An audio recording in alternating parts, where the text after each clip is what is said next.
All right, I'm going to go ahead and get this started. Welcome, everybody, to our second virtual seminar that is part of the virtual workshop on laser specs for field hydrology and biogeochemistry. This series of virtual seminars and a virtual poster session at the end of the month were organized by CUAHSI and the USGS to get users of the laser spec technology or potential users of the laser spec technology together to talk about what's working, what we need to do better on both the technical end of things and to highlight research that is taking advantage of the technology for understanding hydrology and biogeochemistry in both a single tracer context and as multi-tracer projects. So last week we heard from Marcus Weiler about soil water stable isotopes. Today our speaker is Gabe Bowen, who's going to be putting things in a spatial context. I'll tell you a bit more about him in a second. But I also wanted to advertise a second seminar that's happening this week. Julie and Klaus will be talking about high-frequency observations of stable isotopes in precipitation, groundwater recharge, and stream flow. That presentation is on Wednesday at the same time, and login information will be coming to you. The other thing to keep in mind is that there is a virtual poster session at the end of the month on February 28th, and these will be extended abstracts. Two-page abstracts are due on February 17th, so a week from today, and will actually be pulled together and published by the USGS. So a great opportunity to try out the virtual poster forum, share some of your latest and greatest data or things you're finding and using the instruments, and experience that, what other people are doing as well. So today's speaker is Gabe Bowen, who is at the University of Utah, an associate professor in the Geology and Geophysics Department and member of the Global Change and Sustainability Center. Gabe has a PhD from the University of California at Santa Cruz and was on the faculty at Purdue University until 2012 when he moved to the University of Utah. He has what I think is one of the best acronyms I've seen for a lab group. They are the Spatial Group, which stands for Spatial Temporal Isotope Analytics Lab. And Gabe and his research group have two main focuses: understanding natural environmental change using isotopes in the geologic record as a baseline or an analog for what we see happening today with human interactions with the Earth system. And then the second focus is observation and modeling of the current state of the environment and changes therein. That second focus will be what Gabe is talking about today. He's going to be telling us about big spatial data sets involving humans and the hydrologic cycle. So with that, I'll turn it over to Gabe for his seminar. All right, thanks so much, Anne, and thank you everybody who has organized this. First, I should ask, can folks hear me? Everyone's muted, so nobody can say, but I'm assuming you're hearing me and seeing the slides up here. I'm really happy to be here. I think it's a really exciting time to get together and talk about how we're using these new laser spectroscopic instruments for measuring isotopes. Many of us have been struggling with, but benefiting greatly from isotopic measurements for a long time, and I think this really opens up new opportunities, and some of them have already been highlighted in the first few presentations in this series. I want to focus in on hydrologic events and hydroclimatological events, and looking forward at the rest of the seminar series over the next few weeks. I think this is something that will come up over and over again. But one of the big new opportunities with these instruments is the opportunity to sample at higher spatial, higher temporal resolution, high-frequency data, which we formerly weren't really able to gather, in order to understand events, distinctive events, extreme events, events of all nature, and that's where a lot of the action is in hydrology and certain hydrological impacts. So on the title slide here, we see an event that occurred while I was in Indiana, and not a terribly dramatic event, but one of many river floods that we had seasonally. Worse some years, not so bad other years. And these kinds of events come on rapidly. They pass in a fairly short amount of time, and there's a lot of dynamics involved over short time scales. And isotopes have potential to help us understand those if we can get the samples and measure them. So in our group, we really love samples. We like lots and lots of samples. We unlike last week and perhaps some of the presentations in the future, I'll be talking mainly about samples that are physically collected in the field and then analyzed in a lab. And the reason for this is the samples we like typically represent and document spatial variability. We're interested in spatial and temporal variability and the patterns of isotopes in space and time that can help us fingerprint processes.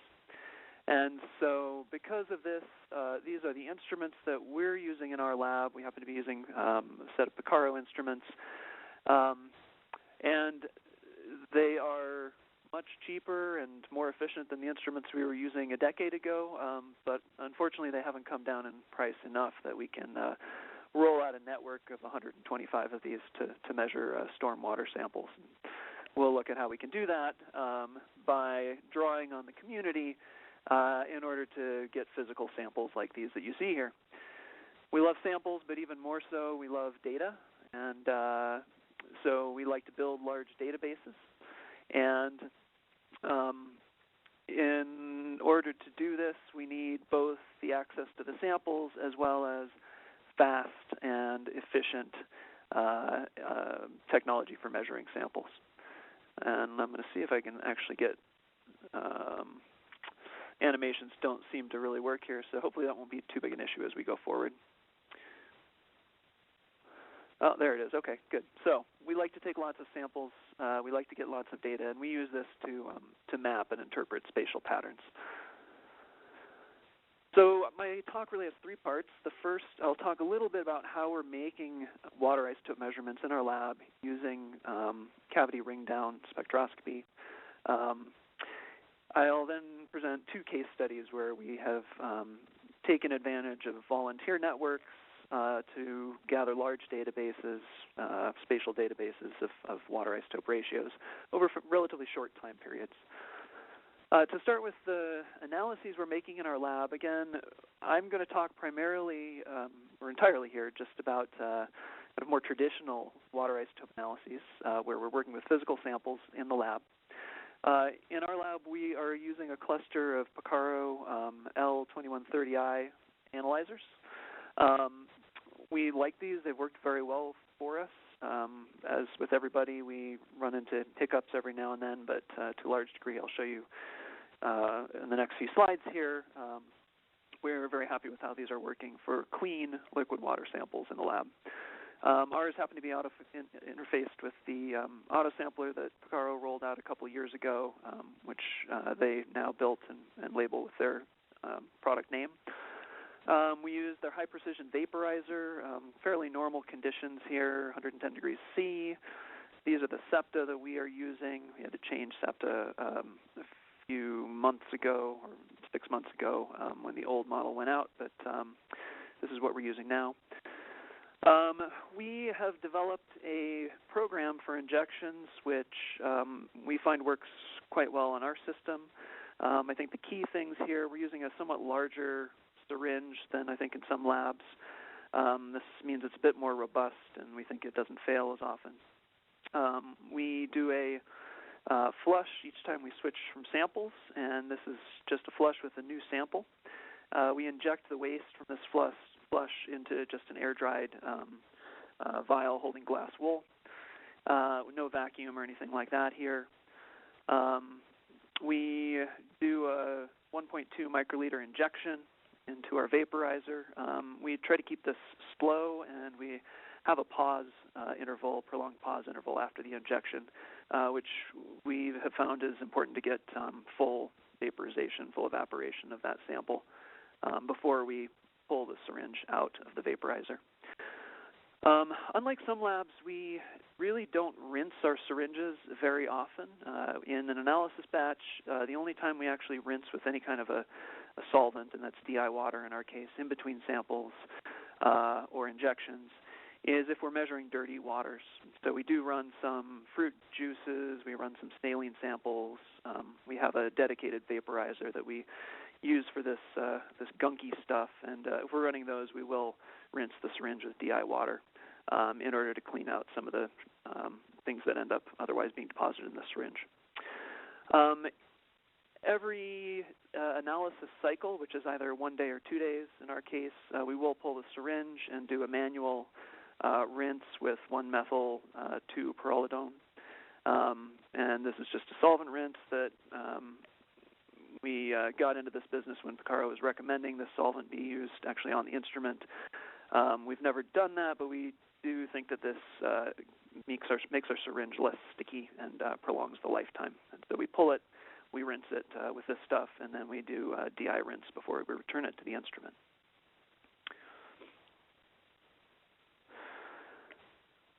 Just quickly to show you how we set up our analyses, these are kind of our two typical analysis batches. We have a 1-day analysis batch over here, a 2-day cycle over here. We run primary reference materials at the beginning of our analysis sequence. We have 2 of these that we use that are heavy and light isotopic composition. And we run a secondary reference material throughout the course of the run. Importantly, at the beginning of the run here, we run these primary reference materials and the secondary reference material for a prolonged time. We do 10 sequential injections of these. And this is used then to characterize the memory effect in our system and generate some memory correction terms that we then apply to the rest of the samples. After we do that, we then run samples and secondary reference materials in sequence. We have a cycle of 8 samples and 1 reference, 8 samples, 1 reference that we carry on throughout the 22 or 46-hour interval. We run just 4 injections of each of those, and we actually use the data from all 4 injections. And we found that if we do a good job of characterizing the memory effect in the system, this is fairly stable through the course of the run, and we can apply some memory correction terms in order to recover the data and use the data from all 4 of those injections. And so we end up with a 1 day or 2 day analysis batch that allows us to analyze either 24 or 56 unknown samples in that time period. So the throughput on our system is not huge. We are targeting fairly high accuracy and precision on our system, and so we are sacrificing perhaps some throughput that we could achieve otherwise. But I'm pretty happy with this, and I think the key thing for us is we can work through large batches of samples fairly quickly and without having to go back and reanalyze a lot of samples. We find that the number of reanalyses we end up doing is fairly minimal.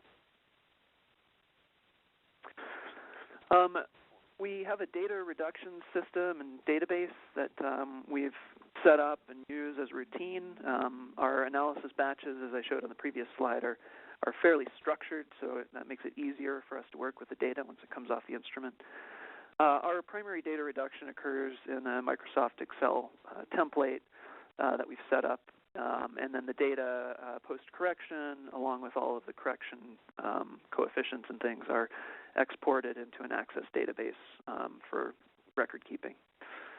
The first thing we do after we run a set of samples is we use the ChemCorrect tool that Picaro has created simply to screen the data, the samples that we've run, and look for anomalies that might suggest spectral interference. So this tool looks at things like baseline shifts and asymmetry of absorption features.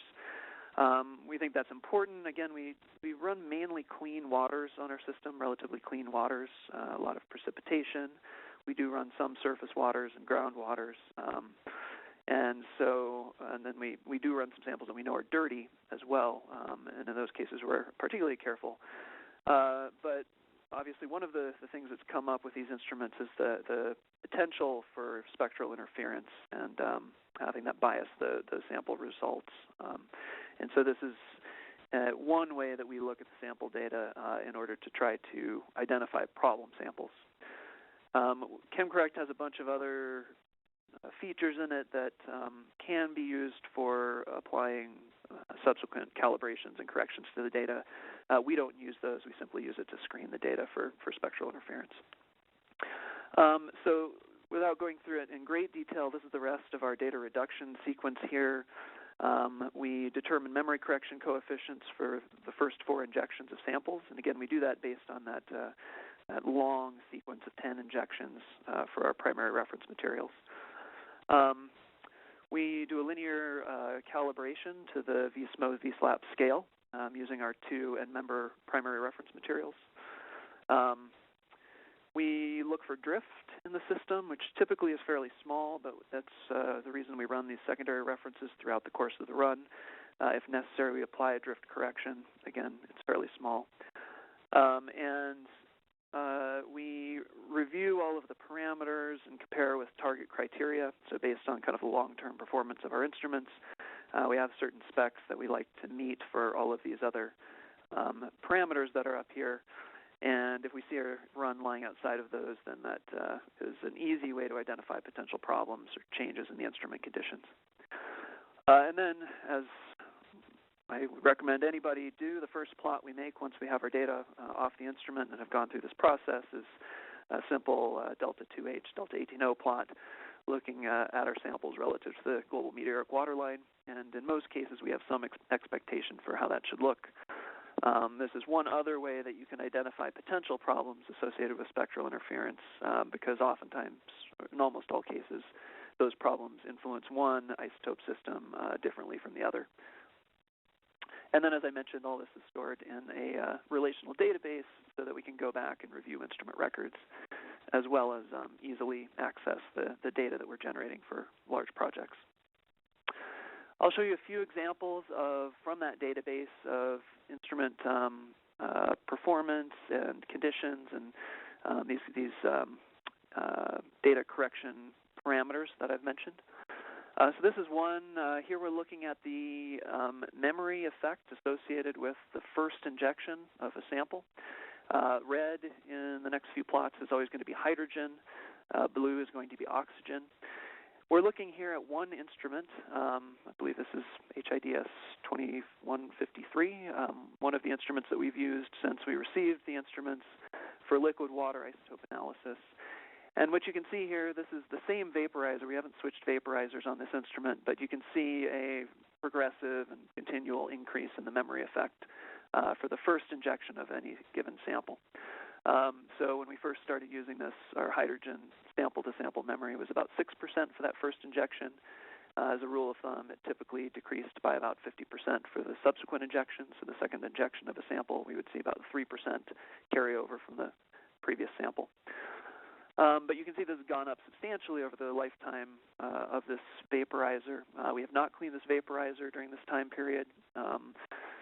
We are monitoring this fairly closely, and so far we haven't seen any evidence that this has really led to, this increase in memory has led to a decrease in our accuracy or precision of our results.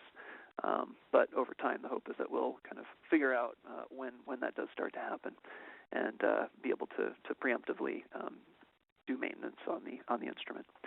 Oxygen, of course, the sample-to-sample memory is quite a bit lower, and you can see it's increasing in roughly proportion to what we see for hydrogen.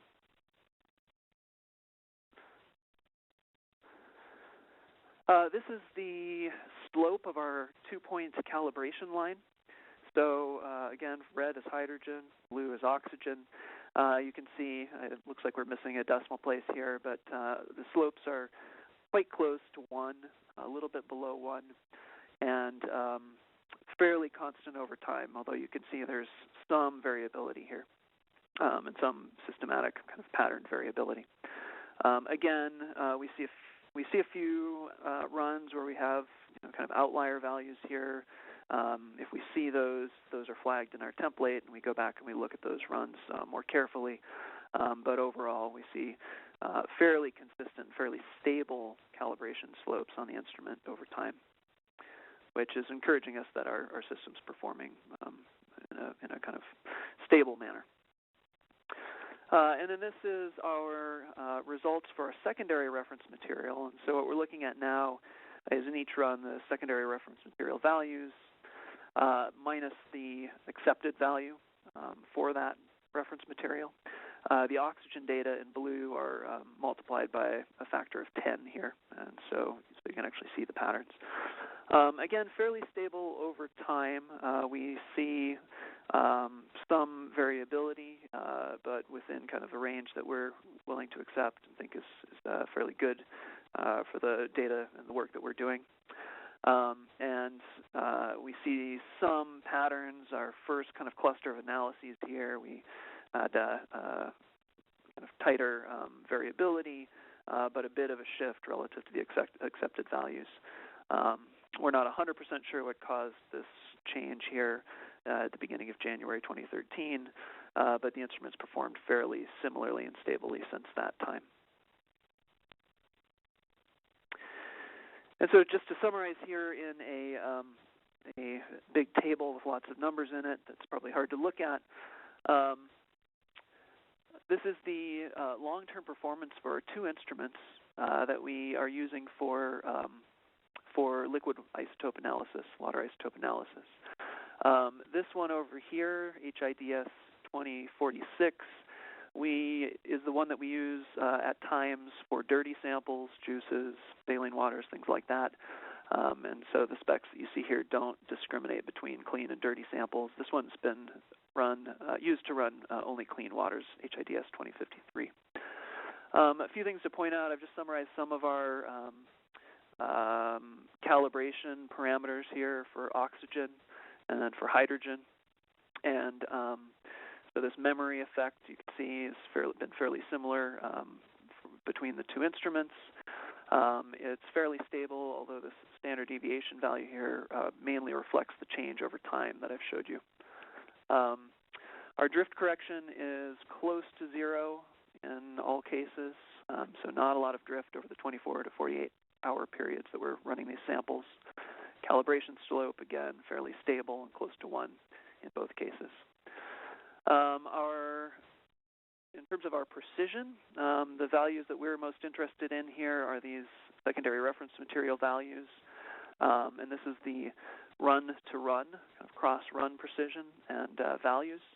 And so you can see on this instrument here where we're running clean samples, our precision across runs is about 0.06, 1 sigma for oxygen, and about 0.5 for hydrogen. And that's across, again, the entire period that we've been running these instruments. So these numbers, I'm sure, could be better in some cases, and for particular projects, if we're running during a fixed window of time, we can get better data than this. But these are pretty good for the purposes that we need the data for. The other thing that's important to look at here is, so this is within run uncertainty or variability. For these secondary reference materials, we run them at least 4 times during any given run. And so these values are quite a bit lower. And so really the variability we're seeing is between runs, variability associated with differences between runs here. And so after having run these instruments for about 1.5 years, these are our data.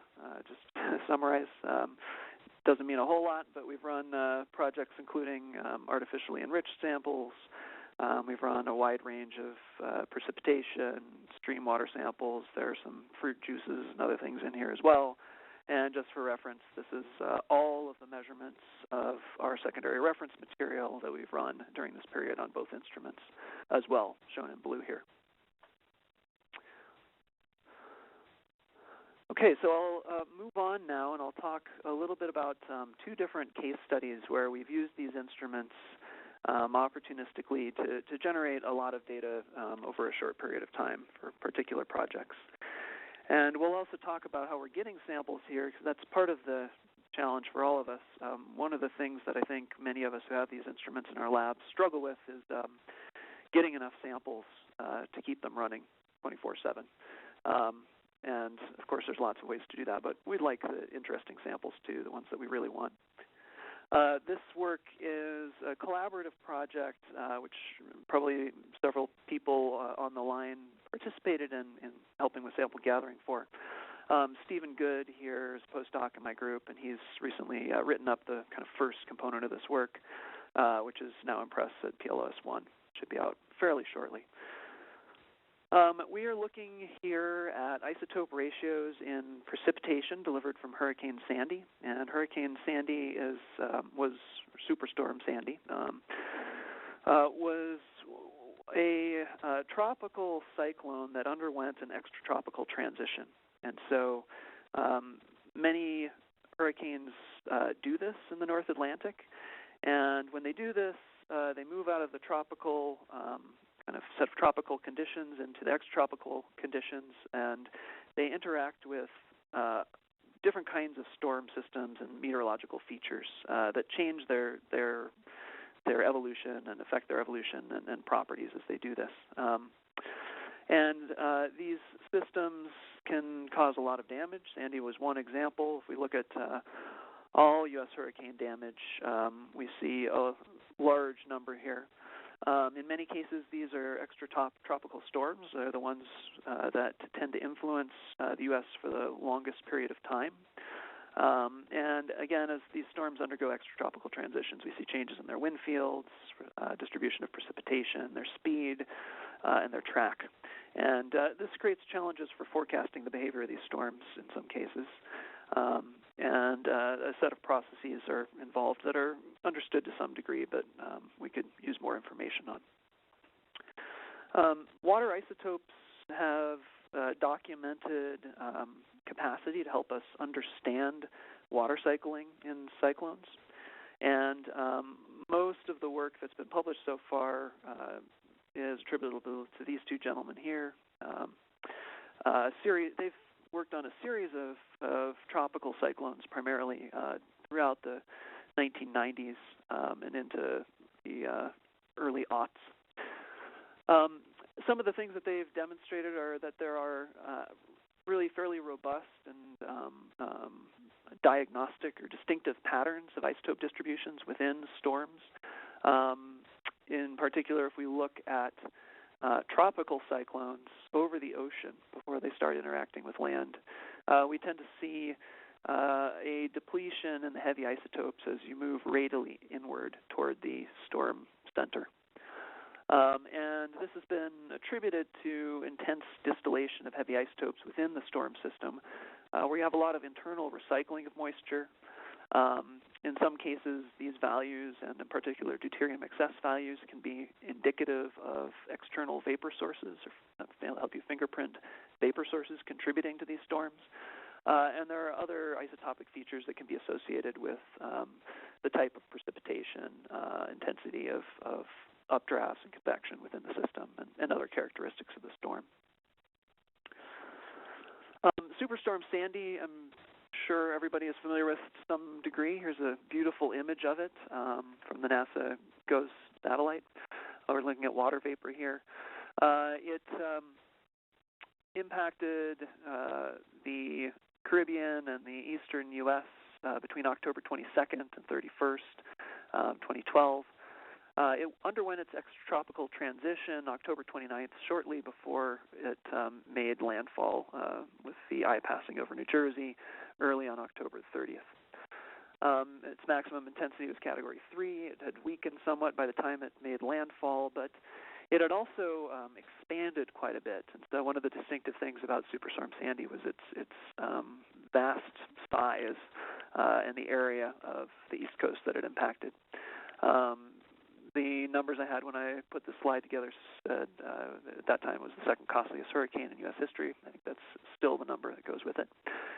One of the distinctive things about the storm is as it underwent its extratropical transition, it sucked in. It interacted with a major mid-latitude trough, which you can actually see here on this slide as this band of clouds here. Major frontal system which had been traversing the central United States during the days immediately prior. And so one of the things we'll look at is the isotopic expression of the interaction between that system and the system here. So in order to sample Hurricane Sandy, again, we were not able to get our hands on 100% Picaro water isotope analyzers and roll them out across the eastern U.S., unfortunately. But I think we came up with the next best thing. In some ways, it was a really exciting opportunity. As the storm was moving northward, a few days before it made landfall, we started getting in touch with folks through a variety of social media resources. So we contacted folks, isotope geochemists, through the IsoGeochem listserv, an excellent resource for our community. We put out announcements using Twitter, Facebook, sent email messages to spammed all of our close colleagues with email messages, requests for help, and got quite a lot of input from this group. We also got picked up by a number of sites that do science crowdsourcing, and so folks who write blogs try to connect people with opportunities to do science work for non-specialists. Picked up this idea and our call for help, and so you can see some of the headlines here. We actually got a really great response to this. We ended up with a pretty large network of sample collectors across the eastern U.S. and into southern Canada. We ended up with 125 volunteers who actually collected and sent in samples. One of the things we did throughout the course of this, which I think was really important, well, a couple of things. One, we put together a blog on the waterisotopes.org website, and we tried to update this at least daily, if not twice a day, with current information.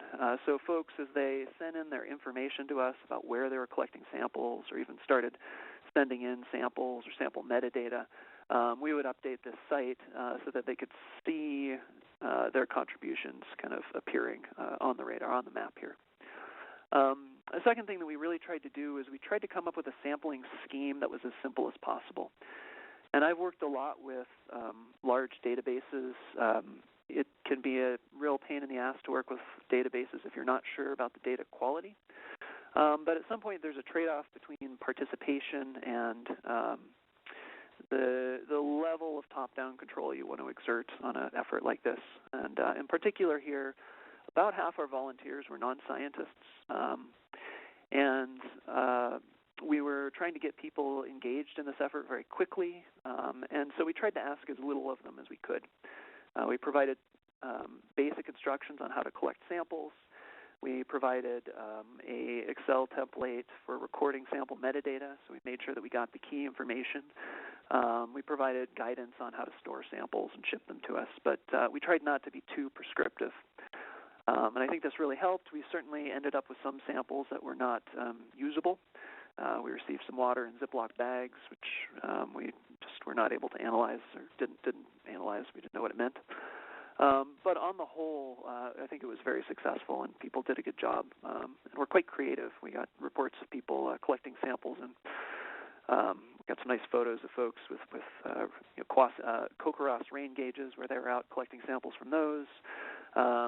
We also had a colleague who put a wheelbarrow under the downspout from his roof and collected his samples that way. So a lot of creativity and individuality in the sample collections, let's say. This is just some indication of the response. You get some keywords out there, and people start picking up on things. This is the analytics metrics for the waterisotopes.org website, which actually, from my perspective, as a scientist, gets a lot of traffic. It receives about 600 visits or 700 visits in an average month. But you can see here over the period of the storm, as kind of the buzzword Sandy got out there and some of these sites started picking this up, we had a lot of people coming to the blog and kind of checking in, and some of those people turned into volunteers. Here are some of the samples, results from our long week of field work, and it was quite a bit of effort to put this together, but on the other hand, the folks out there who were doing the sampling for us really did the brunt of the work and are responsible for the data set that we were able to get out of this. So I'll show you a few of the results that show up in Stephen's paper. First off, this is the kind of summary of the samples we received. This is the sample network and kind of map display, and throughout the next few slides, we'll break things out into regions. Black is New England here. We've got kind of a mid-Atlantic region in red. Green is the Midwest.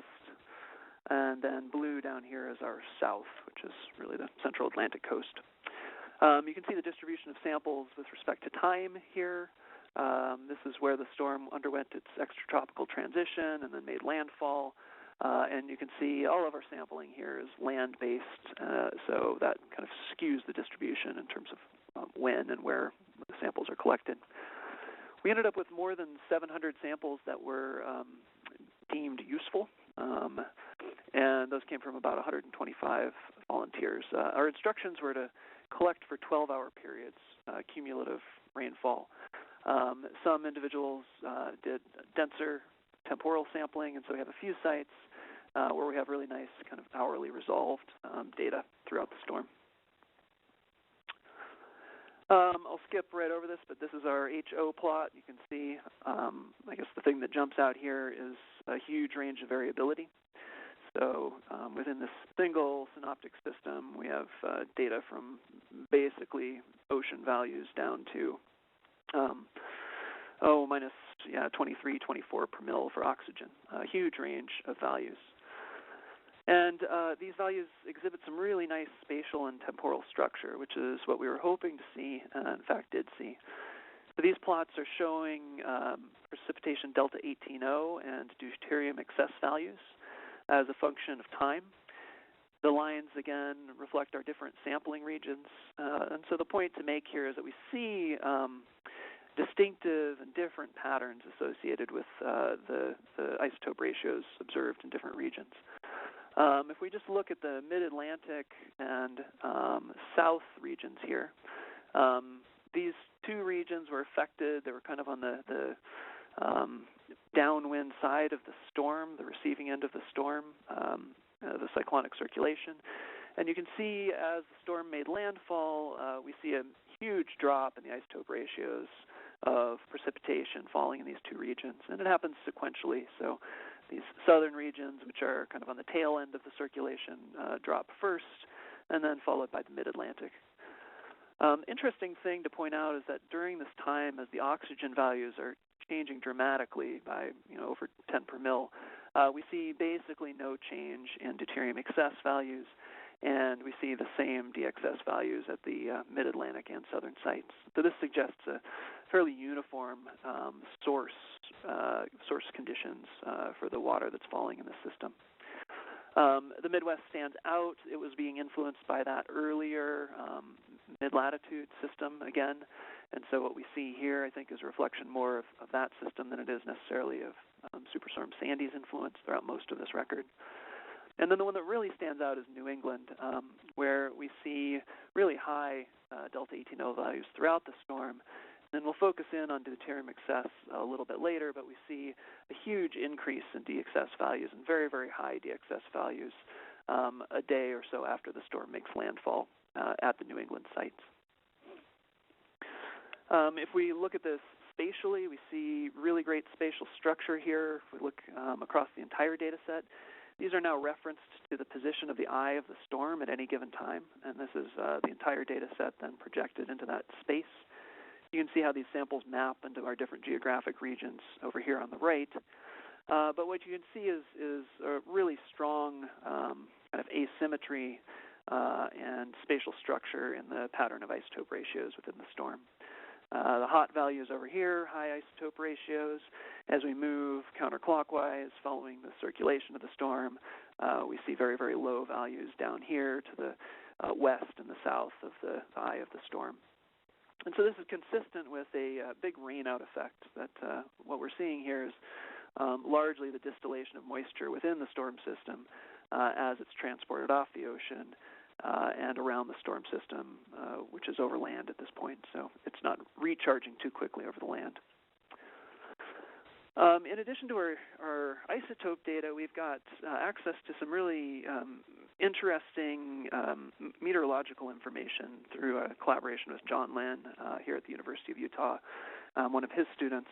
They've run their STILT model. This is a back trajectory model.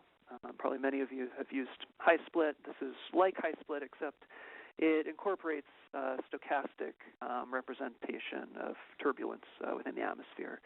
And so instead of having a single mean back trajectory for any particular time and location and height in the atmosphere, what we see here is a distribution of back trajectories associated with the release of many, many particles from a single site over a single window of time. So it gives us a better sense of the total footprint of influence on the precipitation that was falling at this site.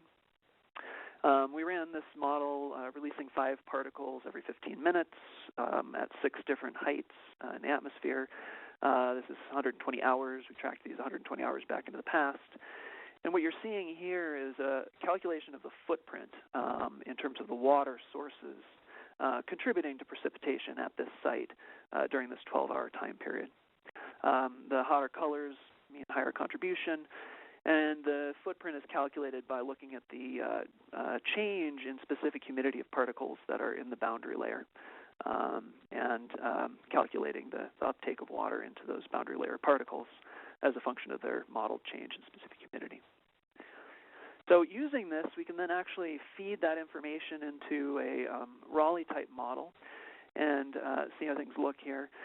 And so using that information on the source region conditions for these various different particles influencing different sites, and then our final precipitation isotope ratios measured at the sites, what we're looking at here is a fractional rainout. So the fraction of water that's been distilled from air that's arriving at a particular site and time. And we're looking at time series for some of our, kind of representative sites here. Let's focus on kind of 2 groups, these red ones. These are some of our sites in the Mid-Atlantic region. And we can see as the storm makes landfall, we see a big increase here in the rainout efficiency, basically, and things collapsing here to a high value of around 0.7 or so. So 70% moisture loss within the system, which is quite high. In contrast, if we look at the sites in New England, these black dots here, we see some variability around landfall, actually then a drop shortly after landfall. So these sites are experiencing or receiving water that's less rained out shortly after landfall, which is an interesting observation we'll follow up here in a second with. Now we're going to look at the deuterium excess values from this system. And the things to point out here, similar plot, reference to the position of the eye of the storm at any particular time. We see a lot of normal values clustering around 10. And then we see kind of 2 regions that are dominated by, or where we see a lot of warm colors, a lot of very high values. This one up here are Midwestern sites associated with that mid-latitude trough, which I mentioned before. I won't focus on those right now, but I do want to focus on these. These are the sites where we saw the highest deuterium excess values, approaching plus 30, and they're all sites in New England, in kind of the northern part of our sampling domain. And moreover, these values here were all seen late in the storm. So if we look at one of the New England sites here and look at the STILT footprint analysis for that site, the thing that we see in contrast to this one over here is that this air was largely being derived from the continent, pulled off the continent by the cyclonic circulation, being recharged by vapor over the kind of subtropical Atlantic here, warm waters of the subtropical Atlantic, and then arriving later here at the sampling site where we sampled the precipitation. And so what I believe is going on here is that we're seeing dry air that's being entrained in the system. Some of this air derived from that mid-latitude trough, which was sitting across the Midwestern U.S. At the time that these trajectories started. And then that dry air was cycled over the warm subtropical Atlantic here and picked up a lot of water vapor in transit through that region. And so deuterium excess values of evaporating vapor, of course, reflect to some degree relative humidity of the air into which the vapor is being evaporated. And so we can include that in a model and look at the entrainment of this air within the system, that dry air entering the system. And what we've got here is an estimate based on, again, modeling those back trajectories of the source vapor relative humidity and the deuterium excess measured in the precipitation samples. And so there's not a perfect correspondence here, but what we see is that the higher deuterium excess values in some of these New England sites tend to be associated with drier inferred relative humidity or drier air mass conditions at the inferred source regions. And as we move towards kind of moister source regions, we see lower relative humidity. So what I believe we have here is an isotopic signature of entrainment of dry air within the system and resupply of moisture and energy to the system through evaporation over the subtropical Atlantic. And this is important because it relates to the energy budget of the storm. Moisture is energy in these systems, as well as the water budget. And this effect here could be one thing that contributed to the large size and kind of the large impact footprint of Sandy as it impacted the east coast of the U.S. So in the interest of time, I will not go through all of these conclusions, but the basic point is here that with the ability to analyze samples quickly and efficiently and at low cost, and the ability to contact people and rapidly engage them in an effort like this, I think we have an opportunity to sample isotopic weather and apply isotopes in a spatial and temporal context to understand the evolution of storm systems of a wide range of flavors, kind of a major system like Sandy being just one. And I think we're starting to see within this particular study some interesting kind of fingerprints related to the patterns of moisture cycling within the storm, which we don't necessarily get out with any other observational data. Okay, I'll just go through a few of these slides here in the next 5 minutes or so, but I want to talk a little bit about some of the work we're doing with tap water as well. Another interest in my group is using isotopes to fingerprint and understand patterns of water use regionally and locally, and we're increasingly looking at urban systems. So this work is in collaboration with colleagues here at the University of Utah, as well as Michelle Baker at Utah State University, and it's been supported by a EPSCoR project here at Utah that focuses on urban water and sustainability in the West. I'll skip over this, but water is moved a lot in the western U.S., as I'm sure you all know. Dry regions with large population create incentive to move water. And when we move water, oftentimes we create a situation where we can fingerprint that water isotopically and help understand its reuse and its impact on the environment. We've done some work with tap water at very large scales. This was a paper we published some time ago of a kind of snapshot survey of water and tap water supplies across the U.S. Here we're looking at the difference between tap water, city, and local precipitation isotope ratios. And so these are the kinds of things, kinds of comparisons which can reveal transport as well as other hydrological processes that kind of intervene in the managed hydrological systems that we're looking at here. The particular data set I'll show you here focuses on Salt Lake City, and we'll compare it to Logan, a bit to the north of us. But Salt Lake City, I think, is typical of many large western cities where we have a very decentralized water supply system. We have many municipalities and water companies within those. Highly fragmented. We have a number of different sources of water that are used, some in common between these different districts and some different, or just used locally. And so the basic question here is, can we see the structure and the isotope ratios of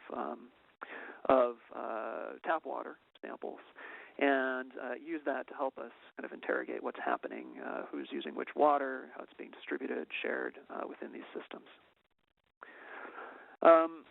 We conducted two kind of blitzkrieg sampling campaigns in this region during 2013, a spring and a fall sampling campaign. These are the areas shown in the maps down here, but just briefly, we have a bunch of tap water as well as kind of proximal water sources, rivers, reservoirs, groundwater supplies, which were sampled within these regions. Your conference has been extended an additional 25 minutes. Okay. And we collected a large number of samples documenting spatial variability and then temporal variability between these two time slices.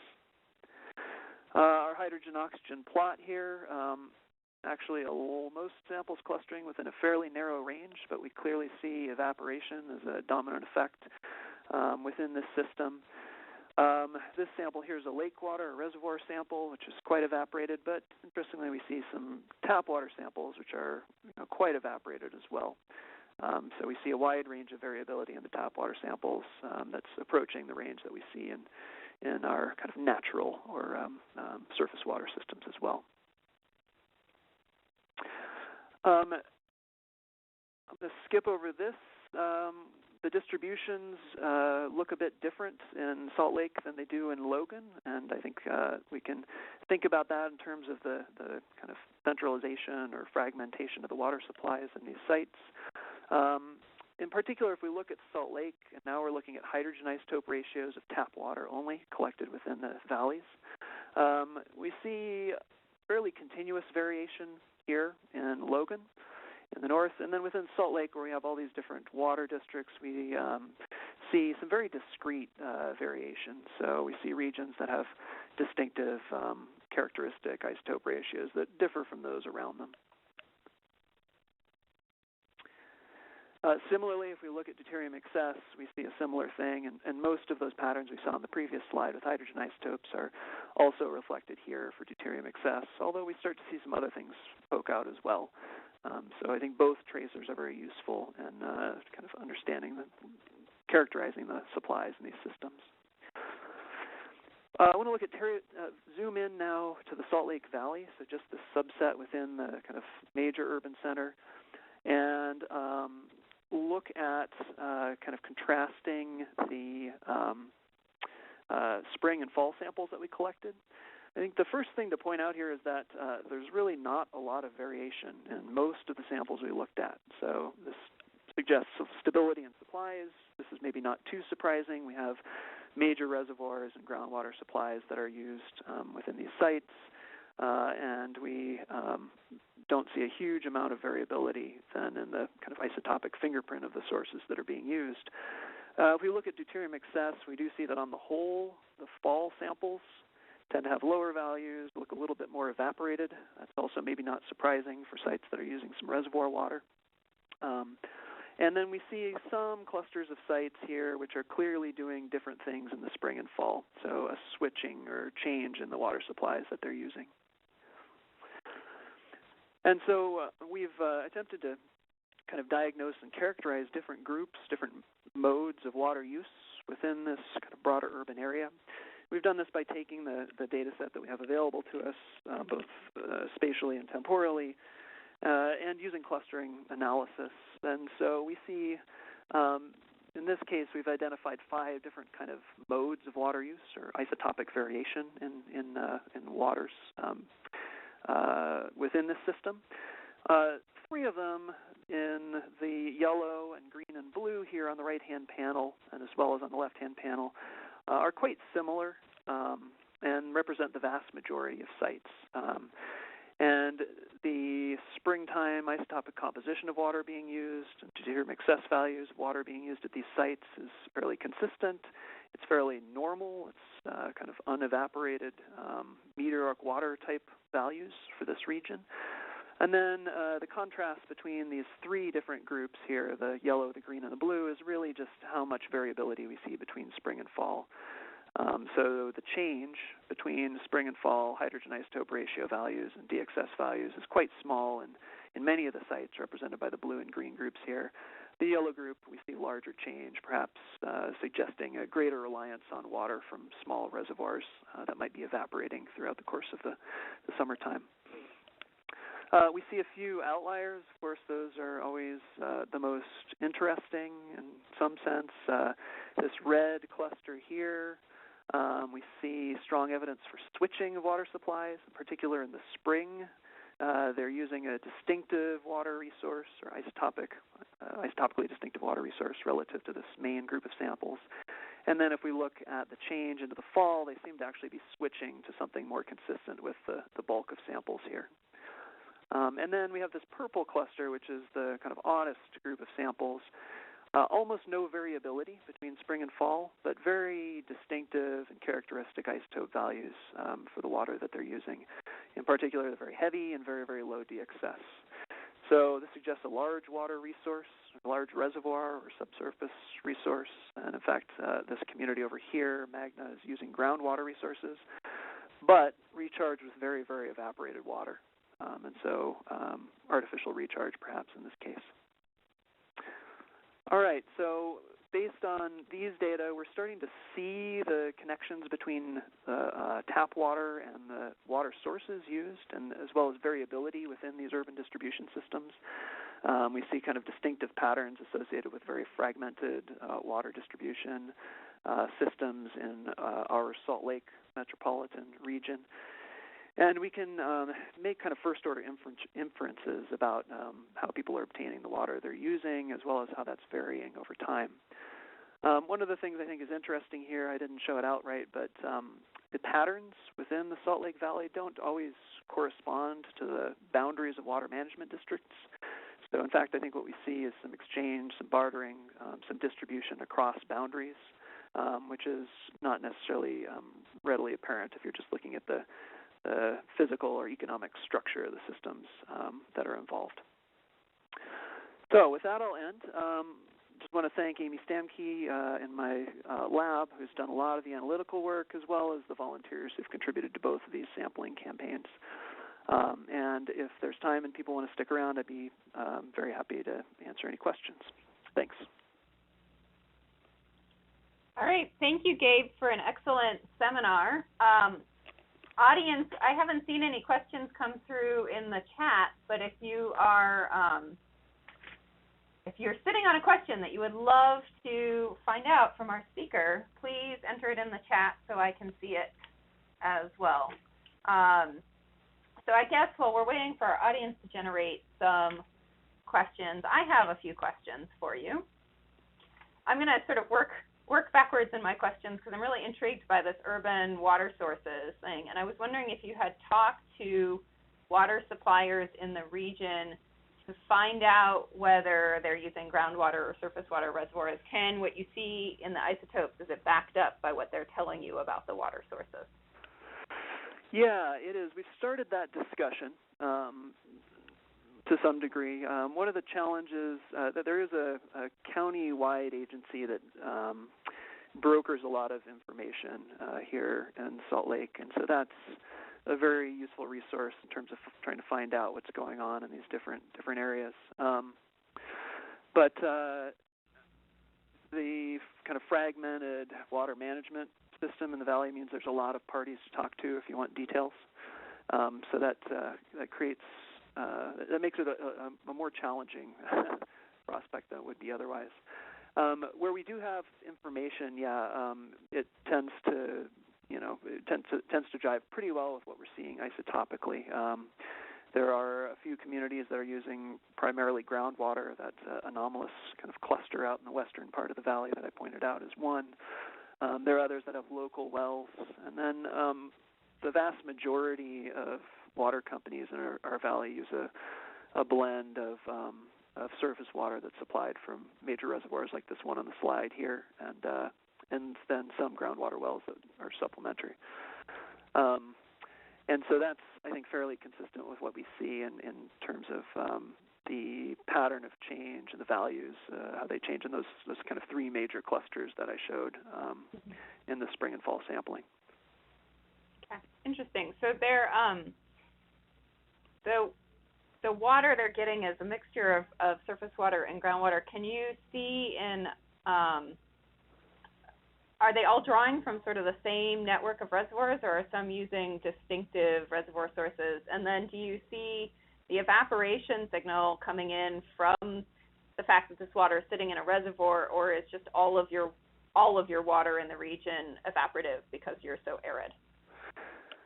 Yeah, I think the majority of the evaporation signal is related to the reservoirs. The streams themselves are, base flow fed throughout the summer. We don't necessarily see that. This reservoir that's on, I think, still up for folks to see here is Deer Valley Reservoir. It's one of a set that are managed by a major water management group, and actually used by many of these water districts in the valley. So there are some that the Salt Lake City itself uses some water from smaller reservoirs here in the Wasatch Mountains, but they also take some of this water project water as well, and then most of those other communities use it also. So I think that a big part of the differences that we're seeing is in some cases it may be using one source of surface water versus another, but I believe that a lot of it is changes in the blend between surface and groundwater throughout the course of the year. Awesome, great. And we have a question from Joel Moore.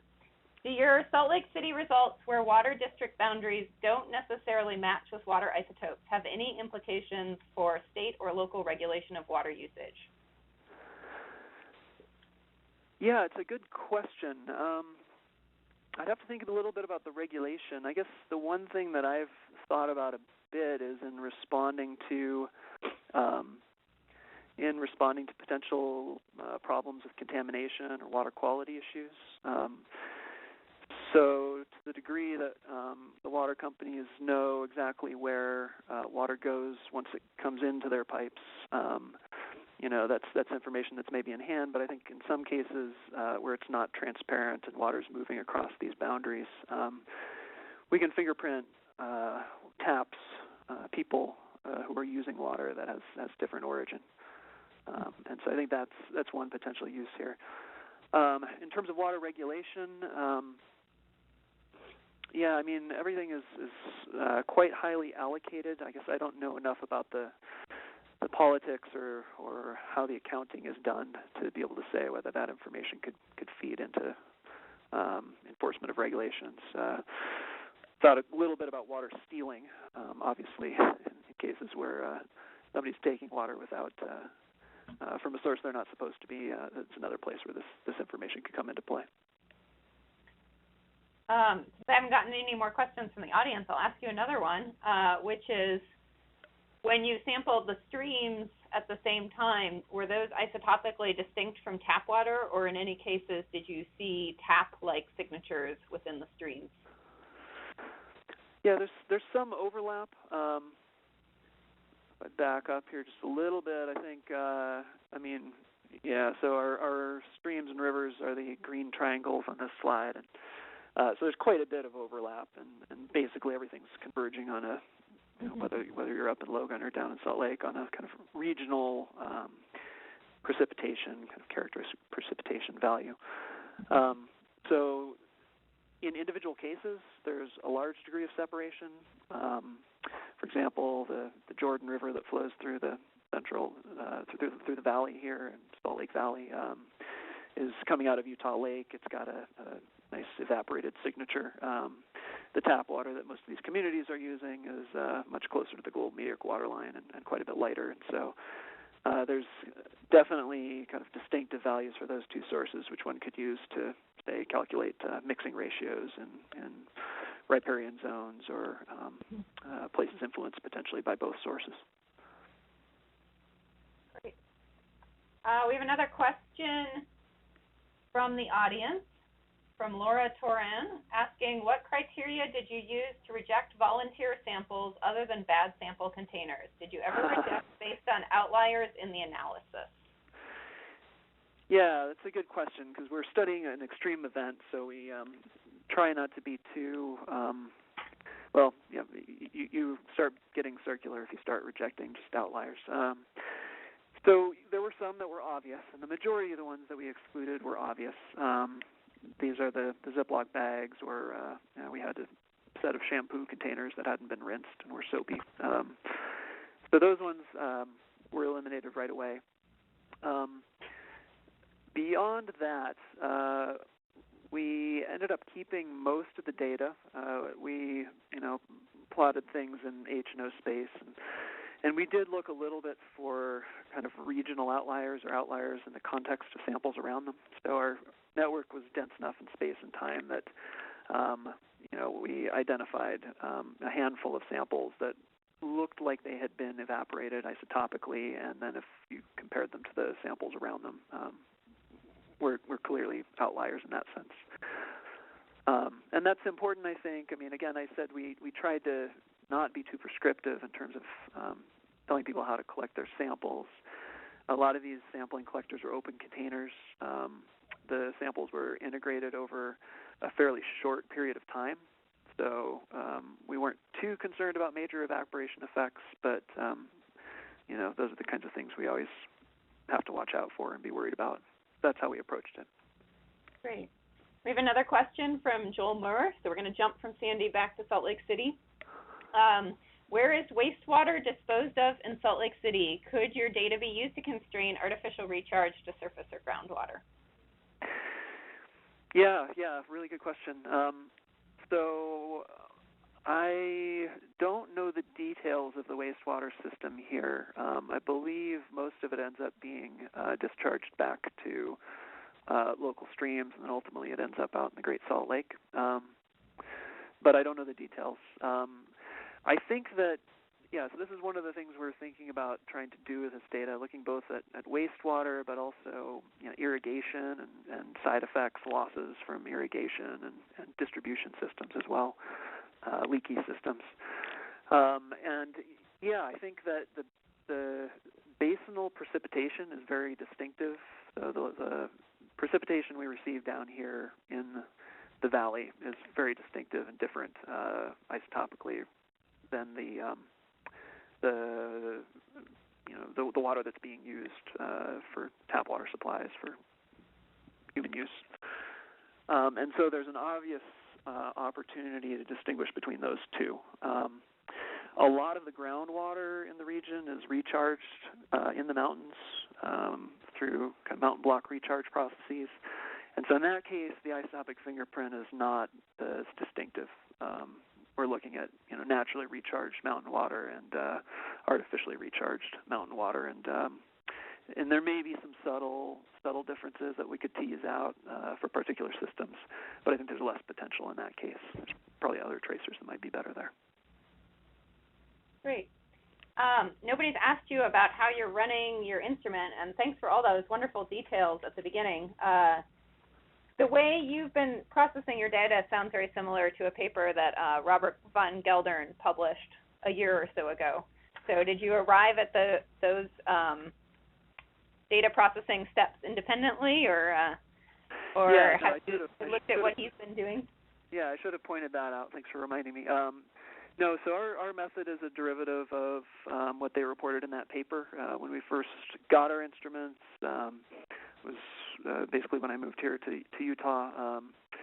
And so we kind of pulled together various different protocols that people were using and tested different ones and tried to come up with something that optimized our throughput and our precision kind of to the point that we really wanted to see for our applications. And so, we had looked at that paper and made a few modifications to what they were doing, but basically found that worked quite well for us and have adopted that procedure. I've found pretty much the same thing, so it's nice to get a sense that at least some of the community is converging on common standards. Yeah, that's great. I was curious, when you were looking at your memory coefficients across time, some of your runs really jump out. Have you gotten a sense of what sort of run produces a higher memory effect? Is it something you can see about the types of samples you're running, or is it just utterly unpredictable? In some cases, it's definitely related to the types of samples we're running.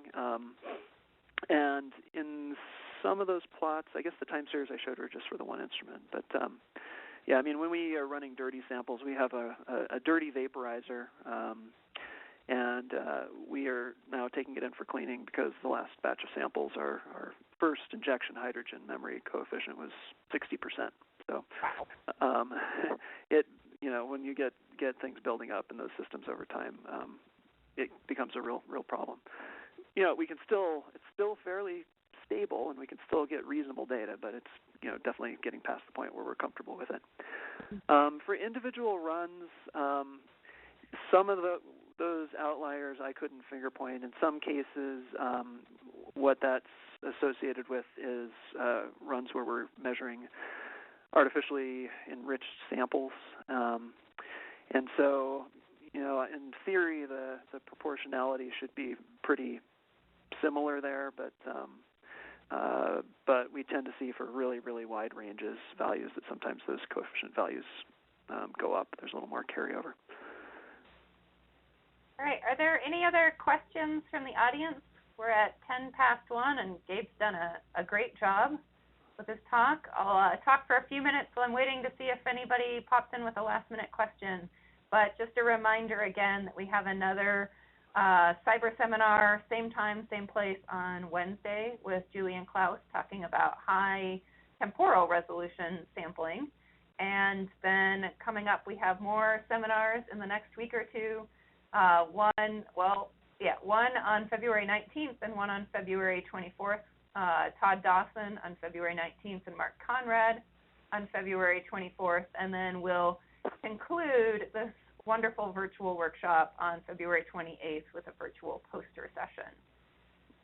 So I haven't gotten any more questions in on the chat function. So with that, thank you all for coming. Thanks again to Gabe for giving a provocative and interesting seminar.